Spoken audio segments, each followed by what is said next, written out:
Ang ibahagi ko ngayon mga idol ay ang biyahe namin ng aking kuya nang kami ay bumiyahe patungong probinsya.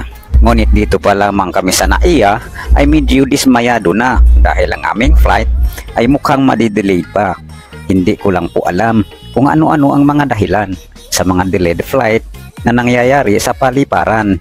In fairness naman sa mga kinauukulan, ngunit madalas itong nangyayari tuwing ako'y bumibiyahe sa ganitong paraan. Habang naghihintay sa aming flight, ako naman ay nag-aalala sa taong susundo sa amin doon sa airport kung saan kami pupunta. Dahil gabi ang lipad namin, umaga pa lamang ay nandun na. Maaga pa palang pinapupunta ng aking pamangkin na si Hasanor Di Makota. Nang dumating kami at nagkita-kita na, kami ay lumarga na tungo sa aming ruta. Ngunit ang sasakyang dala ay sa amin ipahihiram pala. Kaya ang may-ari nito ay sa kanila'y bumaba na. At ako na ang nagmamaneho kasama ang kuya.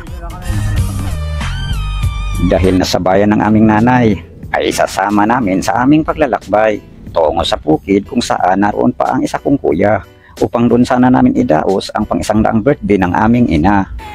Nang kami lumarga, sabi ng kuya ay siya ang mag-drive muna. Kaya ako sa likuran na ng sasakyan sumampa. Ngunit kapag mayroong kanto ay nagmamaos ako sa kasisigaw dahil ang kuya ay lumalampas at naliligaw. Talagang isip ko'y gulong-gulo nitong kuya kong nagmamaneho.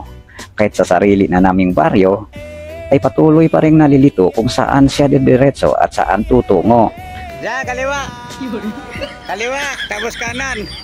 Kaliwa, tapos doon, kaliwa, kabila. Kaliwa na ha. Ang kulit ah. Tapos kanan. Kanan doon sa kanto.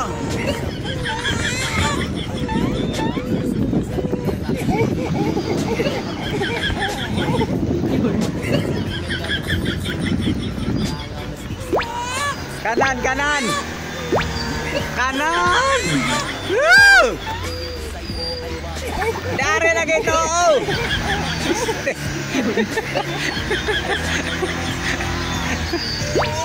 Ay, nako. Long. Kaya ang ginawa ko, akin na lang itinuturo kung saan talaga kami dapat hihinto. Nang kami makarating, sasakyan naman ako'y umibis upang mapagmasdan ang paligid. Ngunit ako'y nagtataka sa aking namasid dahil ang dami nang nagbago sa gilid-gilid. Lalo akong namangha nang makarating ako sa plaza sa sentro dahil may natanaw ako sa bandang itaas na rebulto. Ito umano'y imahe ni Mariano na bumuo o founder sa lugar na ito. Kaya ang sinangpunang mamamayan ay namulat sa kanyang pamamahala.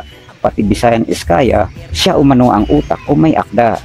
Lami Samyal to Ama Mariano datahan sa kakaibang kaalaman na iyong iniwan sa pamayanan na ang Bisayan Iskaya sa buhol umano'y sariling wika bago pa man dumating ang mga Kastila. Ito namang aking pinsan ay nagyaya naman kinalaunan. Ang buhong dako o malaking yungib ay amin daw pasyalan. Kaya aming napagpasyahan na tunguhin kinabukasan. Ito rin ang aking kuya. Nagpasya na rin na sa amin ay sasama. Ngunit kami ay dadaan daw muna sa sementeryo upang dalawin ang puntod ng aming ama. Nang dumating na ang oras ng aming paglarga, ay tinupad namin ang kahilingan ng aking kuya na magtitirik ng kandila sa sementeryo kung saan nakahimlay ang aming ama. Pagkatapos umalis na tungo sa dako kung saan ang aming punta, dapat di maganda ang aming nararanasan sa pagtahak sa medyo maputik at masukal na daan. Kahit kami medyo pagod na, ay patuloy pa rin ang aming pag-usad upang ang nais naming marating utunguhin ay matupad. Ngunit ako'y nag-alala sa aking kuya dahil sa tingin ko'y pagod na. Kaya alalay na lang kami sa paglalakad dahil sa amin malayo na. Sa patuloy naming paglalakad, wari ko'y gubat na dating lugar na maaliwalas, ngunit ngayon napakasukal na. Ako'y biglang nangamba sa tinura ng aking kasama na ang aming kinaroroonan ay sa King Cobra umano'y pinamumugaran. Ako'y nakaramdam ng kunting takot, baka King Cobra ay susulpot. Bagamat ako'y may pangamba, ay akin itong pinakakalma. Ngunit ang lubos kong pinag-aalala ay ang pagod kong kuya. Baka maiwanan kung magkatakbuhan kung saking kobray mahintakutan. Ngunit hindi nagtagal ay aming narating ang lugar na nais naming malasin. Dahil sa aking nakita, pagod ko'y nawala. At lalo kung napatunayan na ang tagumpay ay kailangang paghirapan.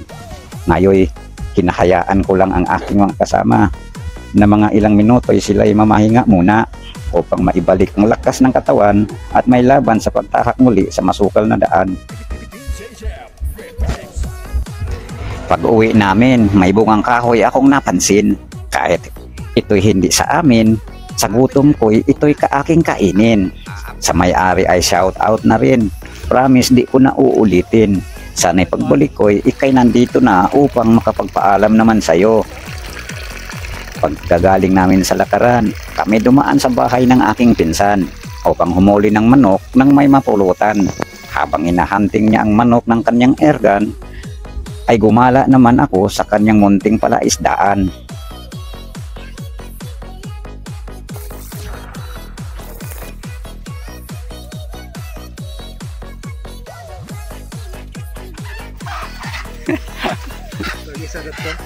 Awas, okay ba mamatay?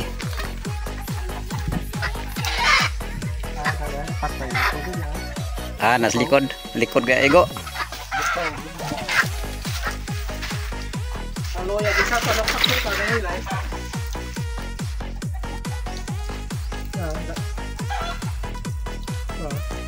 Dahil ang pakay na manok ay nahuli na, kaya tayo'y sa sentro ay uuwi na upang maihanda na ang mga rekado sa lulutuing manok na Bicol Express Puno. Hanggang dito na lamang ang aking kwento sa pagpunta ko sa Buhong Dako. Sana'y inyong naibigan ang ibinahagi kong karanasan. Maraming salamat po.